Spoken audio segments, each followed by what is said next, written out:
সোমবার সকালে কাঠালিয়া ব্লক এলাকার অন্তর্গত উত্তর এবং দক্ষিণ মহেশপুর পঞ্চায়েত এলাকার কৃষিজমি মাঠ ও গ্রামীণ রাস্তা এলাকার কাটাতারের বেড়া সংলগ্ন আইবিবি রোড এমনকি বাড়িতেও ঢুকে দিশাহীনভাবে দৌড়ঝাঁপ করে দলছুট একটি বাইসন।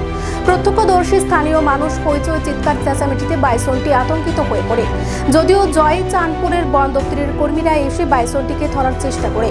অভিযোগ, বন দপ্তরের অর্থাৎ অভয়ারণ্যের দায়িত্বপ্রাপ্ত বনকর্মীদের খামখেয়ালিপনার কারণে কৃষ্ণা অভয়ারণ্যের সংরক্ষিত বনাঞ্চল থেকে দিশাহীন হয়ে এসেছে লোকালয়ে বাইসনটি।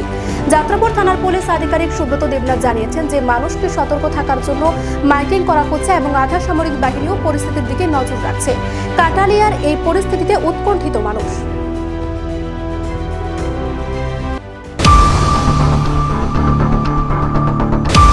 কিছুদিন হলো 4-5 দিন হয়ে গেল কৃষ্ণা অভয়ারণ্য থেকে একটা বাইসন থেকে বেরিয়ে গিয়ে আমাদের যাত্রাপুর থানা, মেলাগড় থানা, সোনামুড়া থানার জঙ্গলগুলিতে ঘোরাঘুরি করছে। Forest protection party, wild life protection, তারা কন্টিনিউ 3-4টা গাড়ি তাদের জঙ্গলে ঘোরাঘুরি করছে, ওটাকে যাতে ব্যাক করে আবার তৃষ্ণাতে নিয়ে যায়। এবং আমাদের স্টাফরা ওদের সাথে সম্পূর্ণ কোঅপারেশন রাখছি ওয়াইল্ড লাইফ প্রোটেকশন থেকে। আমি আমার ইন্সপেক্টর শ্যামশঙ্কর রিয়াংকে অলওয়েজ ক্লোজ টাচে রয়েছে। তো বিভিন্ন সময় দেখা যাচ্ছে এখানে আছে, এক জায়গা থেকে আরেক জায়গায় চলে যাচ্ছে রাতের আধারে। তো আজকে সকালবেলা দেখলাম এটা আমাদের হসপিটালের পেছনে, হসপিটাল উল্টো দিকে ঘুরে আমাদের পার্শ্ববর্তী যেখানে জনবসতি খুব কাছাকাছি চলে এসছে। ফরেস্ট প্রোটেকশন পার্টির সাথে আছে, ওটাকে যেভাবে করে যাতে কোনো ডিস্টার্ব না করতে পারে।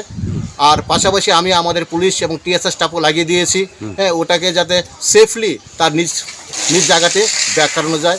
এবং তাছাড়া কিছু আমার কাছে দেখলাম কিছু মানুষ ওটাকে ধাওয়া করার জন্য প্রায় 50-60 জন গ্রামবাসীরা একসাথে করছে। তো তাদেরকে যাতে ওটাকে ডিস্টার্ব না করে, বাইসন শান্ত প্রাণী, কিন্তু ওটাকে যাতে উত্ত্যক্ত না করে তার জন্য আমি পাবলিকদের আর করার জন্য আমি অ্যানাউন্স করে দিচ্ছি।